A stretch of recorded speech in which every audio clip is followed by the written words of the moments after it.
Good morning, everybody. Meteorologist Ryan Hoke here with Saturday's edition of the Hokey video blog. Hope your weekend's off to a good start. We've got a pretty significant storm chance on the way for today. Take the umbrella no matter where you go. It's not going to be wall-to-wall rainfall, but it will be waves of showers and thunderstorms moving through. Could see some heavy rainfall and lightning at times. Severe weather chances very low today. We'll explain that in just a second. Let's get to today's Hokey weather fact. First, we're talking about one that's out of this world. The fastest winds in the entire solar system are found on Neptune. Yes, the outer gas planets actually have the fastest winds, and the outermost of them, Neptune, has the fastest overall. 1,500 miles per hour. That is how much those winds can reach up to. Pretty crazy. You can tell your friends you learned that on today's Hokey weather fact. From our Kentucky One Health SkyTrack network of cameras in Shepherdsville, pretty nice stratus deck in place. That's going to be one factor that keeps us from getting widespread severe weather today. That's the good news there. Those temperatures already in the 60s because our dew points are in the 60s, meaning it's pretty muggy outside. It's a measure of moisture in the air. Salem at 66, Campbellsville at the same reading. Here's a Doppler radar view. You're seeing just a couple of these light showers moving through the area right now. I want to pay attention, though, to what's going on down here in Litchfield. You'll notice that we've got some of these downpours beginning to blossom rather quickly. And this is only the tip of the iceberg, because as we go throughout the mid to late morning, these downpours will be blossoming, and we'll see quite a few of them. I think about 80% of us will be getting wet today. So most folks seeing at least rain today, and maybe some thunderstorms as well. You'll see down to our south across the I-40 corridor, they've got the showers and thunderstorms breaking out down there. That transitions into our area, continuing to blossom as it does so. Out to our west, that's where a cold front is, and that's where the big trigger for severe weather is going to be today. So really not a severe weather chance here from the Storm Prediction Center, thankfully. But we've got this warm air moving up from the Gulf of Mexico. This is called isentropic lift. Basically what's happening here is air masses from the Gulf of Mexico are being lifted over our area, and that lift is what's creating the uplift needed for thunderstorm activity, and that's why we're going to be having those for today.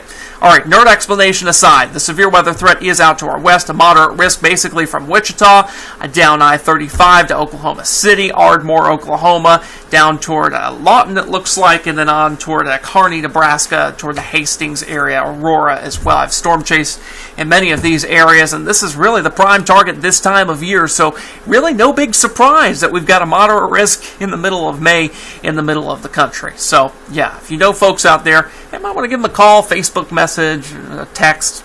There's some rough weather coming your way if they don't pay attention to the weather in general.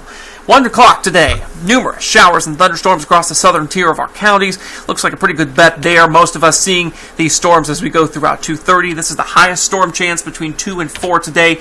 Then they begin to break up and move off as we go throughout the 6 o'clock time frame. This big wave aloft that's going to be moving through, generating these storms, will be moving out. Once you remove that kick in the atmosphere, that's when you get rid of the storms as well. Of course, the isentropic uplift we talked about will also be helping to power that up.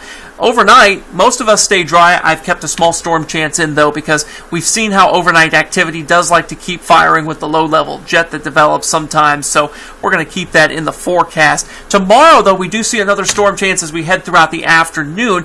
Could come in a few waves, and I think folks east of I-65 will have the highest chance, but we could see a decaying line of thunderstorms moving through toward the evening. I think Futurecast may be a little too early with these by 3 o'clock, but certainly that is going to be the potential for us to see those thunderstorms as we go throughout your Sunday. Not as big of a chance as today, thankfully. If you're heading out to the old Louisville Spring Fest, we talked about how the highest chance of storms is going to be around that 3 o'clock time frame. Well, there you go. That's probably the worst time to head out. I'd head out early this morning or tonight because it goes until 9 o'clock. So if you want to get out there and enjoy it, you've got some time. It's just you'll have to take the umbrella and you'll have to pack your patience as well, as you may have to let some of these storms move over you. All right, on the 7-day breakdown, let's break down today's rain chance in more detail for you because you're making plans. We've got the Highlands Beer Fest going on. We've got the big dog walk going on downtown, of course, and lots of other things happening as well. The West of 9th 5K in West Louisville, you'll see that those rain chances are maximized by 3 o'clock. Not so much this morning, but we already are seeing some of these downpours developing on radar. We've got a 60% chance of storms on Sunday, 40% chance on Monday. It's clear Tuesday and Wednesday from the rain. By Thursday, that's when the Wave 3 News concert series is. on, of course, the KFC Yum Center Plaza. This is kind of the kickoff for the Wave 3 News Abbey Road on the River. So come out there on your lunch break and enjoy some music courtesy of Wave 3 News. We're going to have the food trucks around the sides of KFC Yum Center as well. But you'll notice we do have a 20% rain chance. It is looking much better today than it did yesterday on the data. Cross your fingers that keeps up, because that would be good to have dry weather as we go throughout that time frame. You'll see that Friday is a 77-degree high temperature, so we get a little warmer there as well.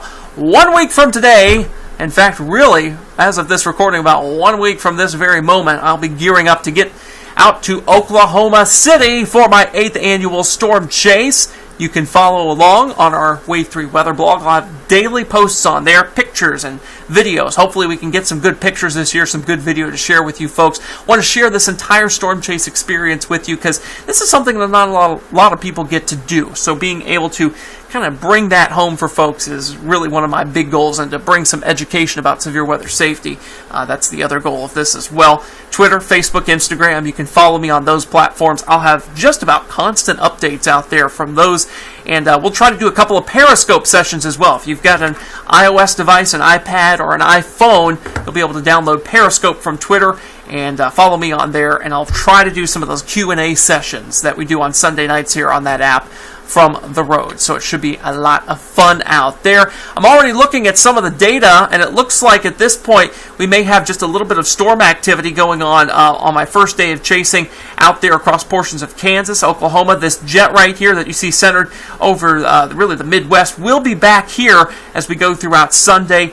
Looks like as we go throughout maybe Monday, that may be a repositioning day. We'll have to see. But then another wave of energy moving in from the Pac Northwest may swing through as we go throughout probably Wednesday into Thursday. That would probably be a Kansas-Nebraska thing, and that's good, because that's going to basically follow us northward. We're going to have to, at some point, get back to Denver, Colorado. The tour that we're on starts in Oklahoma City, ends in Denver, so hey, if we can get storms in our south early in the week and then storms closer to Denver late in the week, that'd be great, because that would kind of follow us on up there. So we'll see how that works out. Otherwise, we'll definitely be keeping track of it. Too early to make any wide assumptions about how good the storms are going to be, or really what we're going to see. But at this point, looks like there may be some activity, at least on the first day, and potentially toward the middle of the week. That's a little more murky at this point. I'll keep you updated on that. Of course, we'll keep you updated on the forecast on Twitter and Facebook as we go throughout the day, posting those radar updates as necessary. Otherwise, have a great Saturday. I'm Meteorologist Ryan Hoke. Thanks for watching.